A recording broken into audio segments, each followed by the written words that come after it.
It's November 10th, 2015. This is Jim Bahn, Charlie Bahn's number one son, and we're going to record a video memoir. So, Dad, first question is, when and where were you born? I was born in Evansville, Indiana, 1925. 1925, okay. And who were your parents?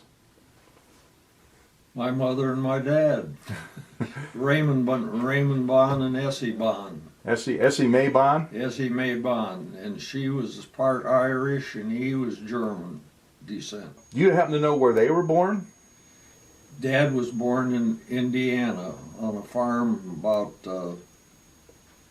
30 miles east of Evansville, Indiana, and my mother was born in Illinois. I don't remember the name of the town, and she was a year older than Dad. And my dad worked at Graham Page Motor Company in Evansville, Indiana. That's where they was built during the war, or before the war. How we got from Indiana to Michigan was a couple of years before the war started.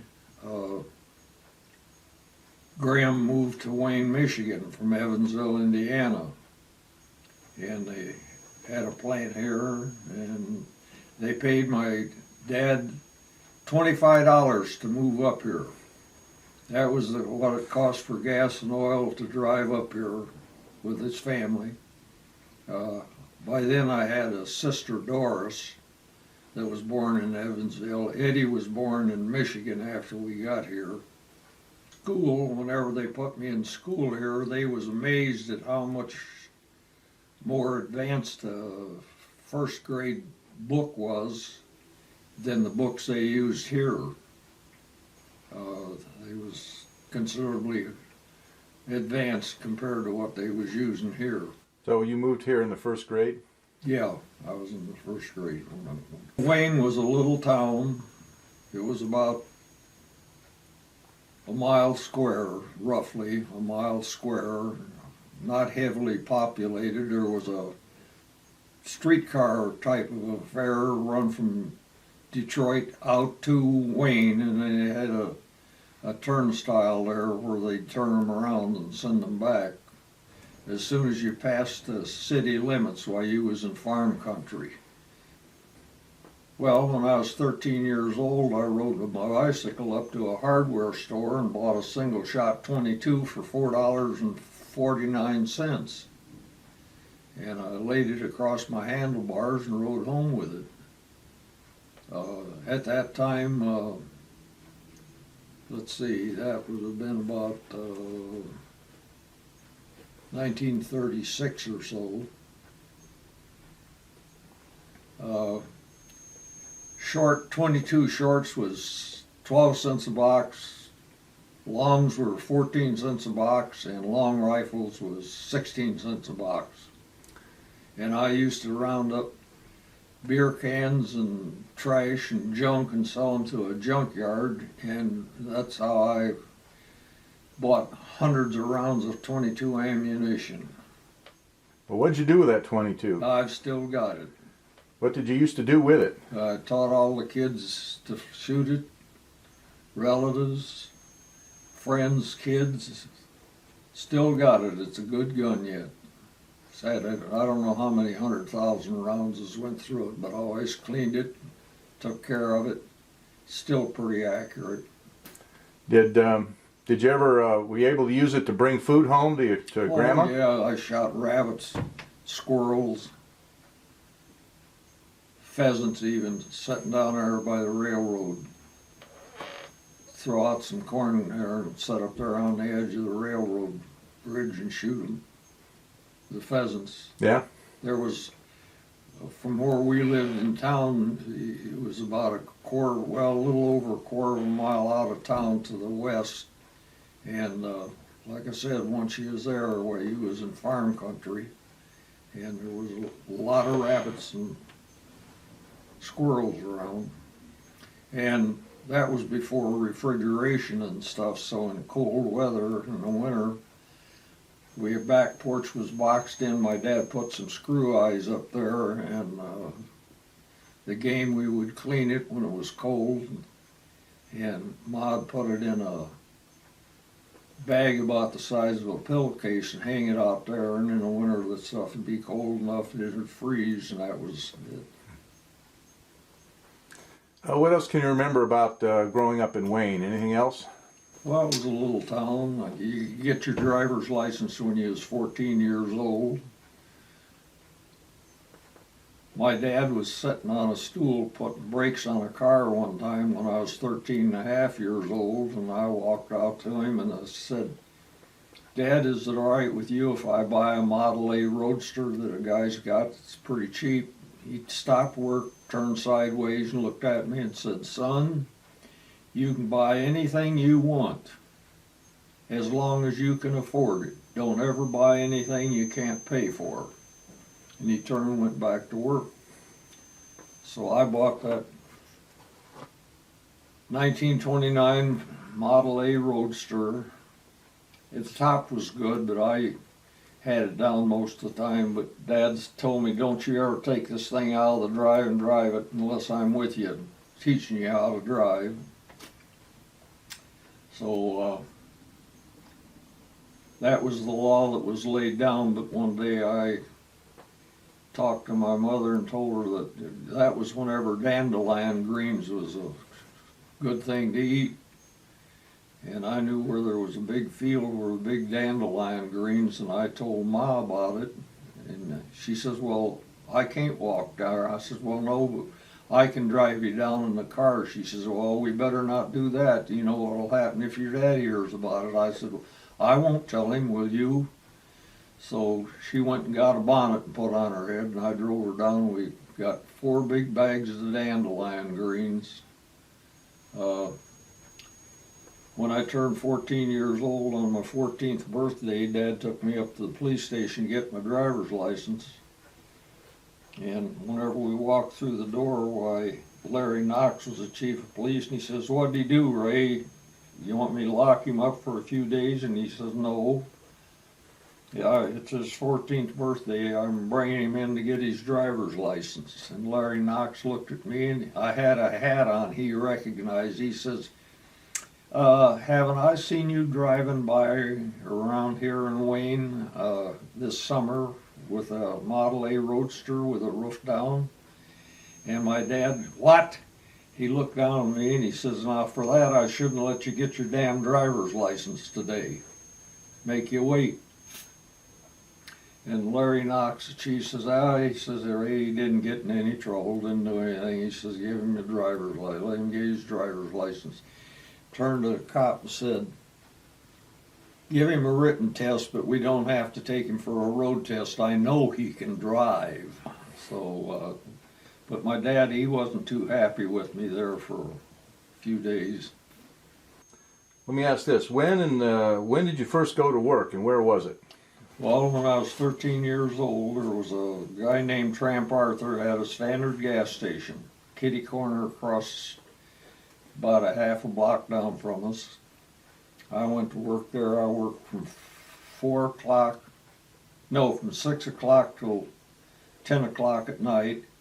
And that's whenever cars was pretty simple and easy to do anything to. So they checked me out on how to give them grease jobs and oil changes. And if I wasn't busy doing that, why then I could go out and pump gas if the guy needed help. And I made 25 cents an hour. And to show you how things was then. Did you have to go to work earlier because Grandpa was hurt, or? Well, later, this several years, 2.5 years later, Dad was hurt in a bad accident. He wasn't driving; he was he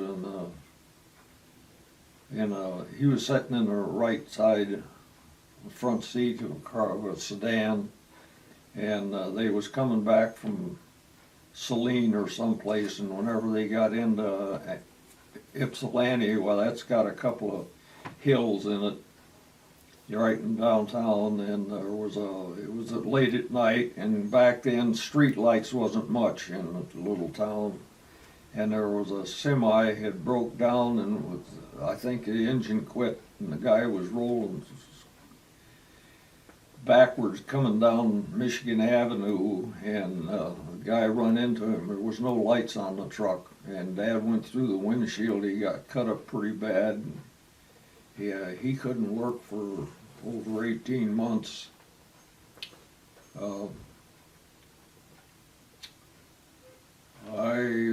By that time I had a commercial driver's license, and I was working for the Railway Express. And believe it or not, they was paying pretty good money compared to what other people made. 8 hours a day, 5 days a week, I made $60 a week. But there was a run had to be made from in the evening after normal work hours. I would pick up a tractor and trailer that was loaded with stuff and drive it down to the railroad station in Detroit and back, and they paid me $4 a night for doing that extra, so I made $80 a week. That was pretty damn good money. That was what most men was making that was working full time. When did you have to drop out of school? I didn't go back to school because Dad couldn't work, and I was making good money, so I didn't finish school. I didn't go to senior year of school. But when I turned 18 years old, the guy running the express company said, "Hey, if you want, I can get you a deferment on it." But Dad was just getting to the point where he could go back to work, so I'll go in the service. I ended up in the Air Force, and took the tests, and I passed. I got high enough scores on everything, even though I hadn't finished high school, that I ended up in a pilot training program. So I went to all the crap, the basic training, and then the extracurricular activities we was taught how to survive in jungles and stuff like that, waiting to go to flight school. And my basic training was in Miami Beach, Florida. My dormitory was the 7th story of a real nice hotel, of which I was on the 7th floor. I went down the bulletin board one day and saw that in 8 days I was going to be sent to a little field in Texas to start pilot training. That was on a Thursday or a Friday afternoon. When I noticed that, well, I was happier than hell. But on Monday, they lined 800 of us up out on the parade ground, and a general got up there and said that we're going to eliminate. The war was progressing along pretty good, and they wasn't going to need as many pilots as they was, so they eliminated half of us. Well, everything is done alphabetically in the military. I was in the first group to be eliminated. Well, that ended that. But taking tests, I ended up with a high scores in mechanical stuff, so they sent me to mechanic school on aircraft. Biloxi Field in Mississippi. I was there, I think it was either 5 or 7 months, I'm not sure. The basic education on working on aircraft work. Now, what year was this, do you think? That was in 1940. It was either the end of 43 or the beginning of, well, I left there in March of 44. Okay, so the war hadn't ended yet. No, the war was still going on. The war hadn't ended yet. From there, I come up to Wayne, Michigan, to the home.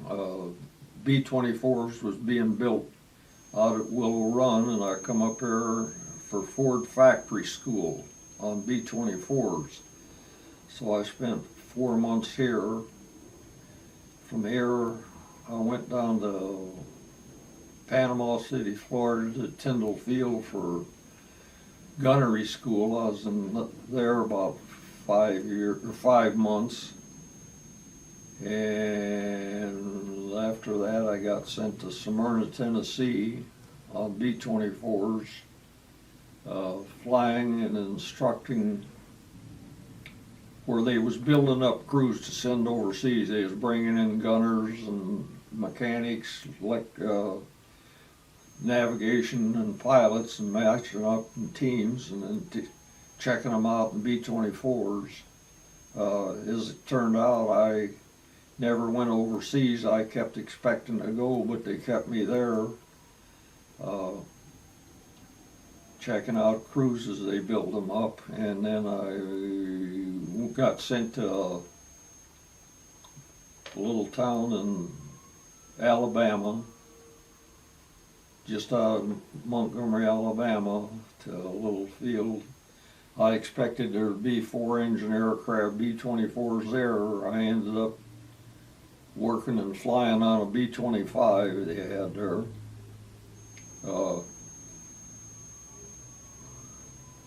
That was a change.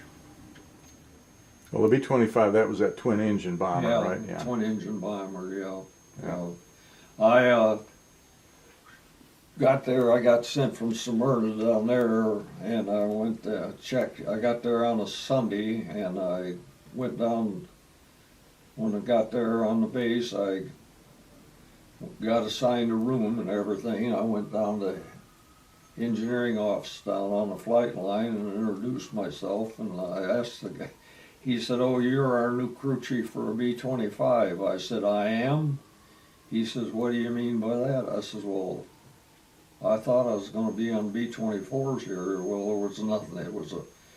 There was 265 T-6s there. They was teaching Frenchmen and Chinese to fly there.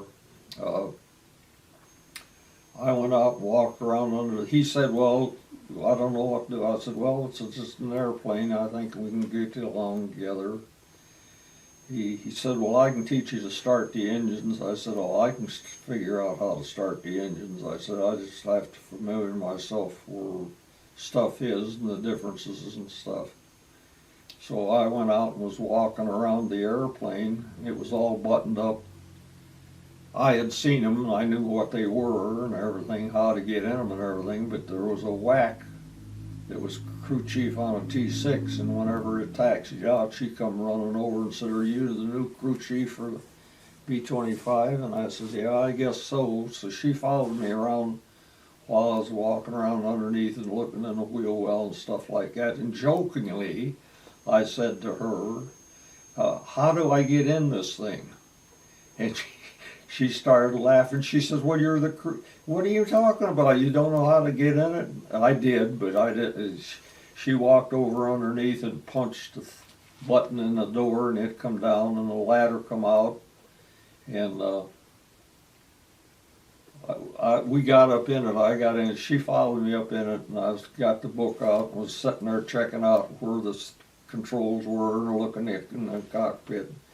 And another whack come running over and said, "We're going to lunch. You want to go?"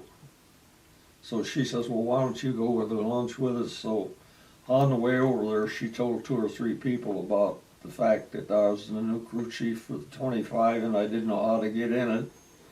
And by the time we come out of the mess hall, there must have been 50 guys come up and asked me to start laughing. You're the crew of the airplane and you didn't know how to get in it. I never did say anything to her about it. I just after the war was over, a couple months after the war was over, I got sent back to Chicago to a center there and got discharged.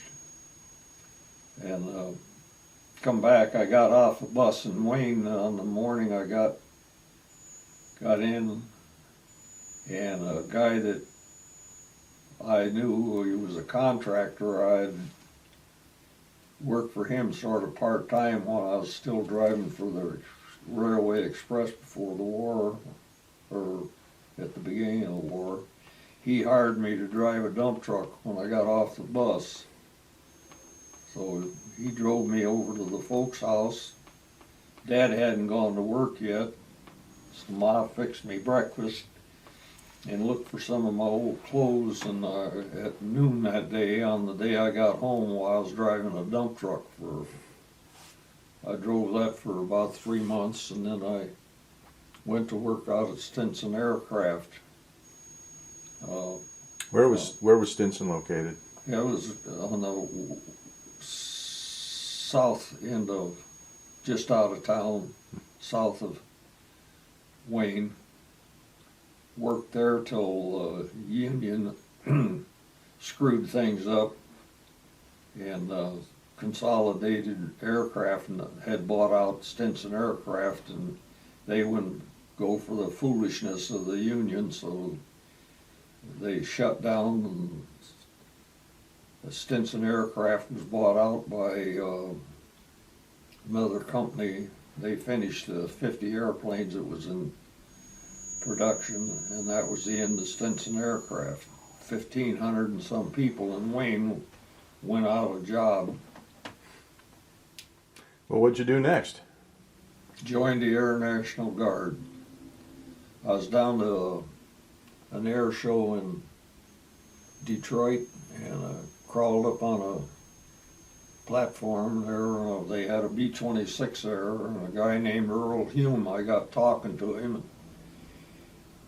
He said, "You ex-military?" And I said, "Yeah." He's Air Force. "Yeah." He says, "You want a job?" And he says, "They're going to start up another guard unit out at Metro." So I got the information from him, went out there, got interviewed, got a job there. I ended up working for them for 33 years, the Michigan Air Guard. That was in 48 when we started it. In 51 when we got called to active duty, and I spent 18 months in Phoenix, Arizona at Luke Air Force Base. We went down there and reactivated that. And when I come home there, I went back to the Guard. How did you meet, I guess we might have skipped over this, how did you meet your wife, Marjorie? Well, that happened a few months after I got out of the service. She was working at a hospital, Eloise, and a friend of mine's wife, Ed Weiss, Jenny Weiss's wife, worked with Marge. They introduced us, and it stuck. After a couple of years of running around the country with her, I married her, and when she passed away, we had been married 65 years and 4 months. It lasted. Yeah, I'd say it did. And in the meantime, we had 3 children, 2 boys and a girl. Where did you get married? Well, in a Methodist church in Wayne. It was a very good wedding, very good marriage. We never really had any serious heated discussions about anything. We got along pretty damn good. And sure miss her. Yeah, we all miss her. What did Mom like to do the most? Cook. And she liked to fly. She liked to ride motorcycles. She liked to hunt and fish. She was a real good fisherman. She finally ended up shooting 3 deer, but she was getting tired of go out and freezing her butt off to do that. So after the 3rd one, she says, "This is it." But she hunted for about 7 years, I think it was, and shot 3 deer. But she was a real good cook, and she liked to cook. She fed us all well. Yeah, that's the truth. How did you wind up moving to Garden City? Well, we was living in a smaller house in Inkster, and the 2nd and 3rd kid The second year, we needed a bigger house, so we moved over, bought a new house, waited for it to be built, moved here, and we're still in it, or I'm still in it. Okay, so you got 3 kids. How many grandkids have you got? Count them off. My son Carl has got 3, and Jimmy has 2. Carl has 2 boys and a girl, and Jimmy has a boy and a girl. Yeah. So let's spend a little bit of time. You spent how many years in the Michigan National Guard? 33 years. Well, tell us a little bit about that. How did you start? What did you do when you started, and what happened? Well, in the first place, I was one of the first 7 that they hired mechanics. Primarily, most of my experiences was on aircraft with radial air-cooled engines on them and stuff like that, and they knew they was going to have people for them, so that's how I got hired there.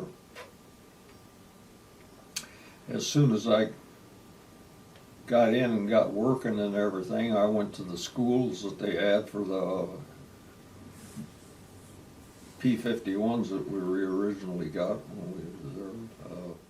Or you started with P-51s? Yeah, we started with P-51s, went to a later model F-84, went to Luke Field, come home, went back to Guard, and every time we changed airplanes, everybody then went to the schools, whether it's which airplanes you was working on, well, you went to the school on the new ones. So primarily I worked on, let's see, while I was in the Guard, P-51s, we had F-86s, F-89s, 101s, 106s, F-4s. I really liked a lot of the things that went on at the Guard. It was a good job, but one thing I got to do is I got to fly every airplane that we had that carried to at least 2 people that had dual controls in it. The only airplane I flew in that I didn't get to fly was the F-89s. They didn't have any controls in the back seat. We had one C-47 in our outfit that we had 28 years, flew 28,000 hours. They took it away from us during some shindig that was starting up and made a gunship out of it, where they put 3 Gatling guns out the left side of it. Well, you went in as what rank? Did you go in as a private or? Yeah, I was a private first class. Well, when I joined the Guard in the first place, I think I was 3-stripe sergeant. I ended up Chief Master Sergeant. Well, that was your military designation. When you retired, what was your responsibility at Selfridge? Well, I was primarily running the maintenance programs I was in charge of maintenance control. Was that a position normally that an officer would have? Yes, the position I had was, I think I was probably the only enlisted man in the Air National Guards, any place that had the job I had. It normally was an officer's position.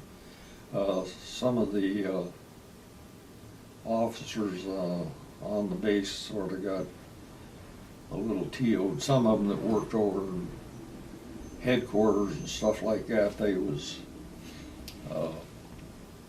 I used to make them madder than hell because I wasn't paying attention to things. They said I called them clerk typists because they worked in offices. They was torque jawed because I was making more money than they were. One of the most interesting things I ever got to do while I was in the Guard is I was out to Cheyenne Mountain one time, and I got to go through that facility out there that's buried back in a mountain, a mile bored in. They had there was a tunnel that was a mile long into solid rock that had a set of blast doors where you first went in, and then a mile in they had another set of blast doors. And then there was a cavern in there. I can't even remember the dimensions that it was, but it had a big control center. It had a theater type building where there must have been 30 people sitting and watching screening the stuff that's circling the world in outer space, where they would, all these missiles and stuff that was originally fired up into space stuff, they'd be up there for a while orbiting around, and they would keep track of them and knew when they was going to re-enter the atmosphere and burn up. But it was an ungodly big place built in the side in a mountain. The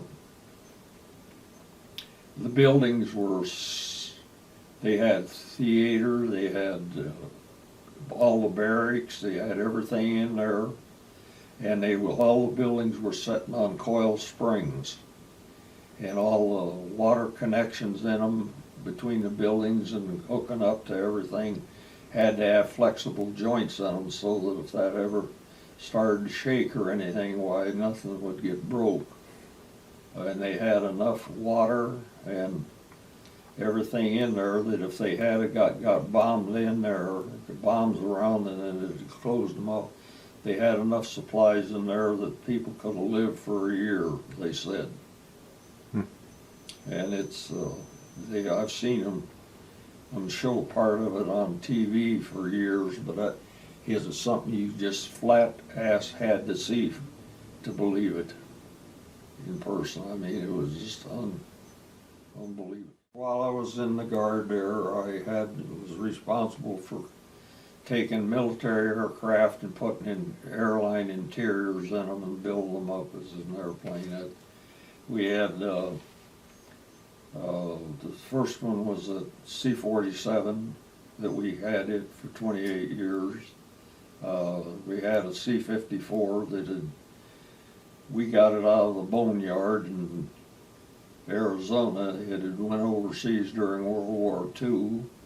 It was over there during the Berlin airlift, and then it was over there ended up being over there for about 20 years. And then it was brought back here and put in Davis Mountain Boneyard. We got it in the hangar, tore it all apart, took 15 months. We test topped it 3 days before we had it in the hangar, 15 months working on it. Everything had to be replaced. The wiring was bad. Every gasket sealed, stuff around the windows and everything. Anything was wrong. It turned out to be a real good flying airplane after we rebuilt it, but it took us 15 months. Well, you retired after 33 years? Yeah, 33 years in the Guard. You were 55 years old? Yep. Was it a hard decision to retire? No.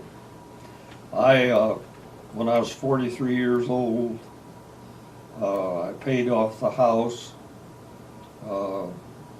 I was seeing all the older guys, and the 127th was dying, and some of us in the Guard was dying. There was a few of them that were a couple, 3 years older than I was. We started to lose people, and I thought, well, when I'm 55, I'll have enough military time that I can. Now that 33 years included the 2.5 years that I was in the Air Force. That 18 months we was in the Air Force as a Guard and stuff. But I decided when I was 43 years old that when I was 55 I was going to retire. I didn't quit the job. I didn't retire because I was sick of the job. I was fed up with it, didn't like it or anything. I quit because I thought maybe I'd die at an early age, and here I am. I worked. Well, I've been retired 36 years now. I just turned 90. I have enjoyed my retirement. Let's talk about your hobbies. Talk about your flying airplanes. Well, along the line right after World War II, I learned to fly. I've got plaques. I can sit here and look at on the wall. I've got plaques that they hand out to guys after you've been a licensed mechanic or a licensed pilot for 50 years. The FAA will give you a certificate. Well, I've had, when I received them, I didn't get them when I was 50 years old. I got them whenever I was, or when I had first had the 50 years experience. When I got them, I had been a licensed pilot for 63 years and a licensed mechanic, aircraft and engine mechanic, for 61 years whenever I received those awards from the FAA, which surprised me because I'm sort of at the top of the list with the FAA. We never did really get along. What was the last airplane you owned? Well, I've had couple of 3 airplanes. I was in partners with guys on airplanes, but I had one by myself. The last one was a Maronka Champ. Whenever I bought it, it hadn't flown for 23 years. I didn't work on it full time, so it took me a little over 2.5 years after I got it while I had it ready to fly. I put a bigger engine on it. Come with a 65 horse engine in it. I brought an 85 horse engine off home from Alaska one time when I was up there. I brought an 85, put it in the suitcases and stuff and brought it home. Disassembled it and brought it home on the airlines. It's still flyable. Well, it hadn't flown in 23 years whenever I got it, and I got it flying, and I flew it for roughly 23 years. I give it to my son Carl. He swapped it to a friend of ours, is a guy named Jim Poulter. He had a 4-place airplane up in Alaska, and my airplane is still sitting out there on Poulter's farm. I can fly it if I want to. And You shot 45s in competition for a while. oh yeah, I shot in the military. Guard started up a pistol club team, and I shot, I think it was 13 years. I enjoyed that quite a bit. We shot against, let's see, there was 27 teams we shot against here on the southeastern side of Michigan. I shot against state police, county sheriffs, FBI, and all the police departments around here, Dearborn, Garden City. That's one thing I did, was a lot of traveling around when my wife and I run around all over the country. We enjoyed my retirement. No, you did. Well, tell me a little bit about your best friends. Talk for a couple minutes about Ed Weiss, how you met him and what you did with him. Well, there was a guy named Ed Weiss. He was a year behind me in school. We run around together for several years. He's the one, his wife's the one that introduced Marge and I.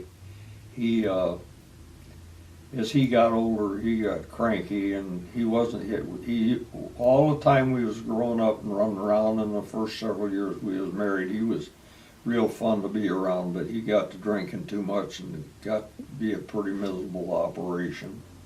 He killed himself drinking. And how about Vance Minch? How did you meet Well, Vance? yeah, Vance Minch turned out to be a real good friend. I was going with a girl before I met Marge for a short while, and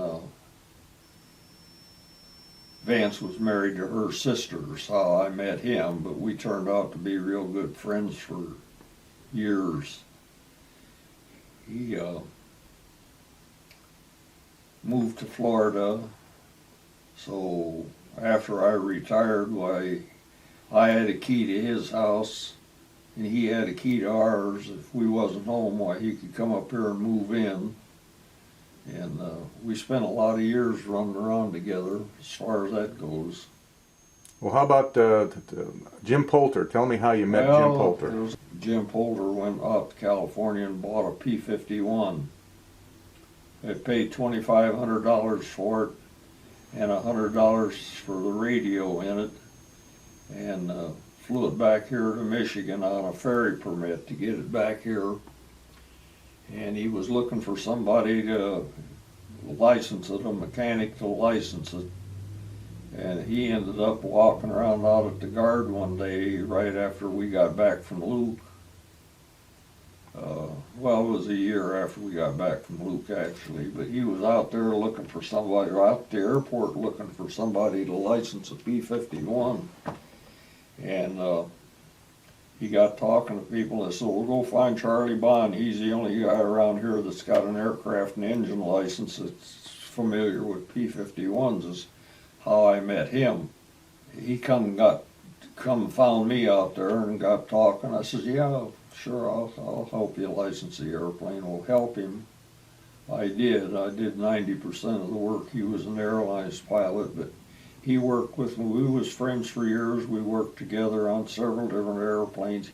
He ended up with an aircraft and engine license too. It was sort of unusual for a pilot. What are you doing for fun now? Not having too much fun. My wife passed away. Yeah. I still mess around riding a Harley a little bit. How about that cabin? Well, yeah, I just bought it. Years ago, I bought a cottage up between Atlanta and Onaway, Michigan. We had that for several years. That's where my kids learned how to fish, shoot guns, did a little hunting. When my wife was starting to get sick, she wasn't enjoying going up to the cabin. She couldn't walk down to go fishing. I'd have to drive her down in a Jeep, get her on a boat and stuff. She didn't enjoy going up there too much, so a guy come along and offered me quite a chunk of money I couldn't turn down, so I sold it. She told me not to do it. She said that you'll be sorry, and I was. So for a year and a half, 2 years ago, I started trying to buy a place up there, and I finally, one come up for sale, and I snapped it up.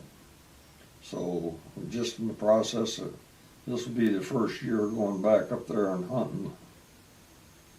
When people look at this, they're going to ask what the V on the hat means. Does it mean anything? I don't know. I bought it at a garage sale. I bought a box of them. I had got about, I think there was 15 of them left in the box. So is there anything you want to tell your great grandkids? I'll bet you don't have as much fun as I did.